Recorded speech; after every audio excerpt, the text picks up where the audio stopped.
A strange prisoner came to the prison. There was obviously only one person in the carriage, but the chassis was pressed down so low. When a pair of big feet came down, the car instantly popped up. This is a huge thing. 19M prison guard in front of him. All look like a small bird. His arrival. All the guards were nervous. Only the second generation of officials escorting him. He shouted, "Dead man walking! We got a dead man walking here!" First aid. Paul, the prison captain, hurriedly told him to stop because death row inmates need to be soothed, cannot stimulate. If a man of his size starts to wind up, 3 or 4 strong men cannot control. But the surprise was, this man is like a frightened deer. The face is full of nervousness and fear, talking more like a child who has not grown up. He said his name was John Coffey. It's the same as coffee, and asked if the lights would be turned off at night because he was afraid of the dark. And after that, he held out his big hand to shake hands with Paul. Such a huge contrast makes Paul wonder, what crime did he commit to be sentenced to death? So he looked for the Coffey file. It turns out that not long ago, the farmer's 2 daughters had disappeared. When they were found, Coffey was holding the bodies of the 2 girls. Ha Ta'ao cried out. I couldn't help it. I tried to take it back, but it was too late. In those days when racism was at its worst, everyone was convinced he was the killer. The sheriff arrested him on the spot and sentenced him to death. Such a hasty conviction made Paul suspicious, but he was just a prison guard. It was his job to guard the prisoners. Soon there were prisoners on death row to be sentenced to death. Before the execution of each prisoner here, Paul would talk to them, listening to their memories of the happiest events in their lives, giving them a final moment of companionship. Before going to the electric chair, there is a long aisle to pass through. In order to calm the death row inmates, Paul painted this aisle green. This passage between life and death. It was called the Green Lane. After getting into the electric chair, it was a long wait. Every second for the prisoner is an endless ordeal. When the execution time comes, Roll on 2. afterwards, the nasty officials. He was ashamed of the death row inmate's body. Paul and his colleagues gave him a good beating, although all these men had committed serious crimes. But being sentenced to death, it meant that the prisoner had been cleared of his crime. Paul was a kind man by nature. He had a deep respect for the nature of every human being. He had a heartfelt respect for the nature of every human being, but he himself had to be tortured every day. He had a severe urethritis. Every time he peed, it hurt like a knife, even with all his strength. As a result, he could only squeeze out a few drops sparsely. This day he had just finished his sentence. A real pervert came to the prison. He looked dumb and acted like a fool. Everyone let their guard down. That's when the Coffey alerted Paul. Careful. Just walked into the cell. The pervert burst out. The unsuspecting guard was strangled hard. In the confusion, Paul was kicked in the block. The usually arrogant young man, but now he was too scared to move. Luckily, the big man arrived in time. This subdued the pervert. After setting up the work, Paul dismissed his colleagues. After all this torment and the UTI torture, Paul collapsed to the ground. The pain was unbearable, and that's when Coffey wanted to see him. The kind-hearted Paul could only brace himself and walk over to him. At that moment, Coffey suddenly offered him up. Then the other hand grabbed him by the gear. The prisoner next to him was scared and shouted for help. But then something strange happened. The light in the cell became brighter and brighter. Then it exploded. Then the Coffey let go of Paul. Stranger things happened. Coffey opened his mouth wide. A bunch of gray flying insects flew out of his mouth, then dissipated in midair. Paul was dumbfounded. What did you just do to me? I helped it. Didn't I help it? I just took it back, is all.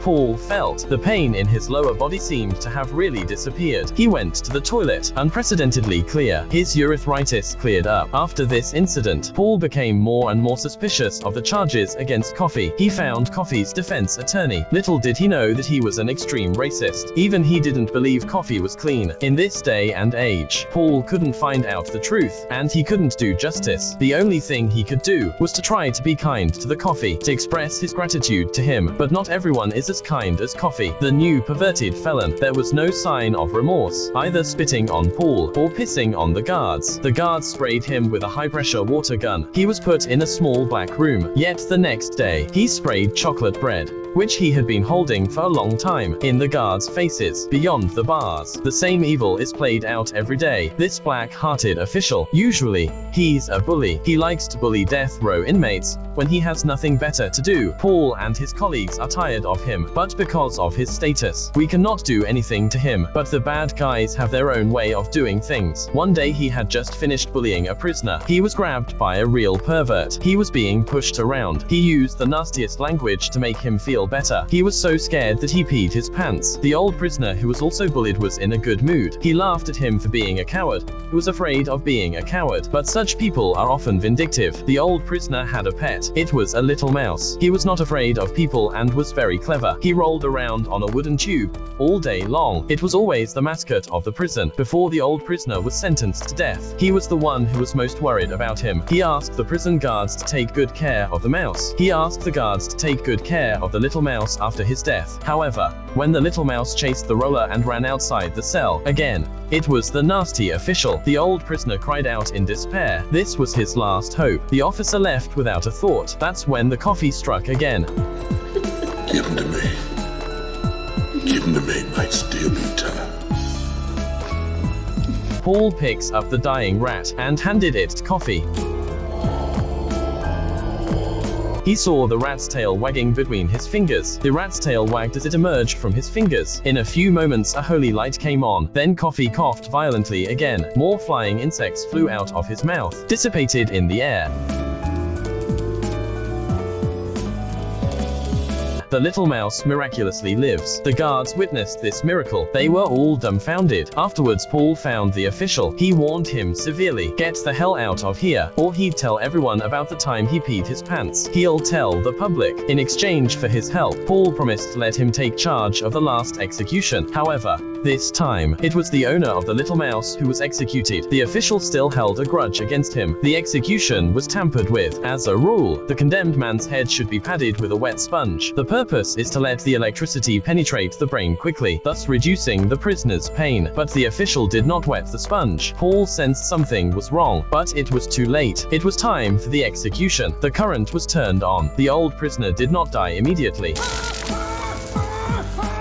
Within seconds, the prisoner's body was covered in white smoke, sparks exploded, and the execution cannot be stopped in the middle. That can only double the pain. Everyone could only watch as the prisoner was being burned. The coffee in the cell seemed to feel the pain. The whole body shakes with the face. Soon the old inmate's body was scorched. The stench filled the entire prison, but he did not die yet. Officials were also shocked by the scene in front of them. The audience began to run around. The whole process lasted for a full 10 minutes, until the old prisoner was roasted to crisp. Paul and his colleagues hated the officials to the core, but what could they do? The coffee was in tears that night. The old prisoner's suffering. He felt it all.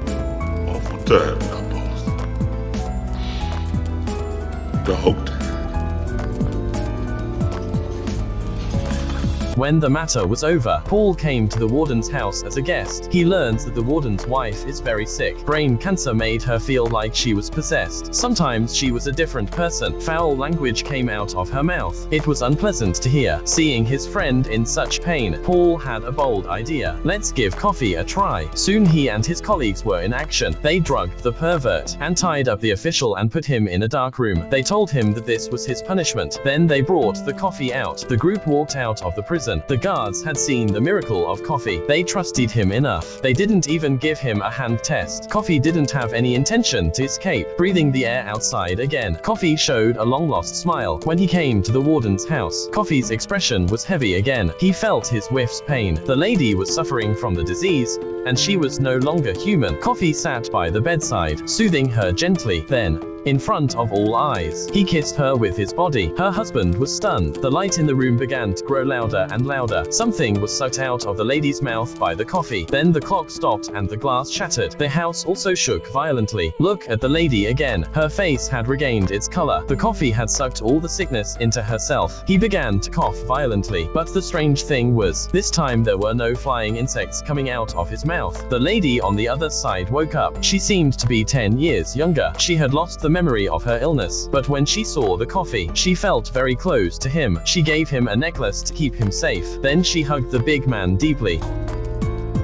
After the incident, the guards rushed back to the prison with the coffee, released the official from the small dark room. Everyone knew very well, the official will definitely come to retaliate. But as soon as he left the house, he was grabbed by Coffee. The gentle Coffee put his mouth close to the second generation, spit out all the dirty things sucked into his mouth. Then the second generation of the government is like a lost soul. He walked forward in a ghostly manner. The pervert who woke up at this time began to pick fresh again. Without warning, the second generation pulled out a gun.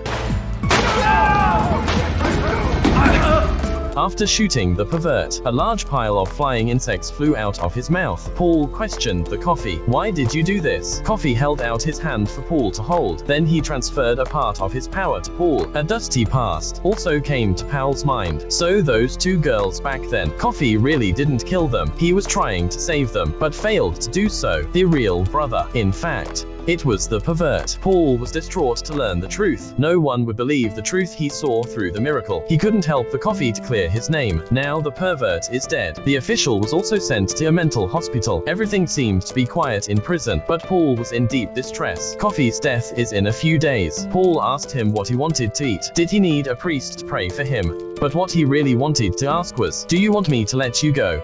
I want it to be over and done with. Turns out the Coffee was tired. He's been alone for a long time. He's had enough of the deceitfulness of the world, tired of listening to the pain of the world. There's too much of it.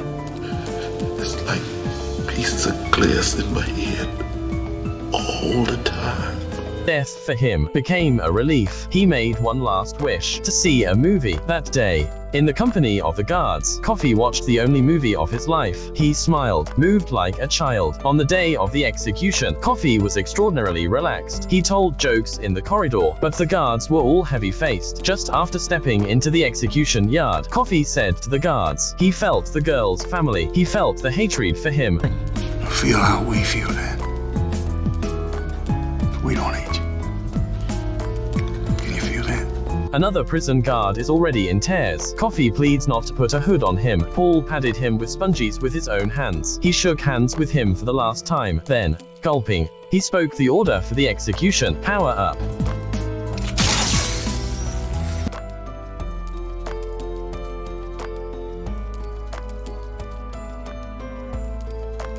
After that, Paul applied for a transfer out of the prison. Until many years later, he saw it again in the nursing home, the only film he had seen before he died. That's when he remembered this strange story. He told the story to one old lady after another, asking if she believed it. The old ladies said they did, but the time didn't seem to match. Paul took her to a cabin in the woods. At that moment, an old mouse crawled out of the cigar box. It was the same one that the Coffee had brought back to life. He gave a part of his power to Paul and the little mouse. This made them live much longer, at the same time, like Coffee, and suffer from endless loneliness. Paul is 108 years old this year. Watching the loved ones and children around him left him one by one. He felt that this might be his punishment from heaven. He killed the angel. He must bear all this alone. May all the goodness in the world be treated with tenderness.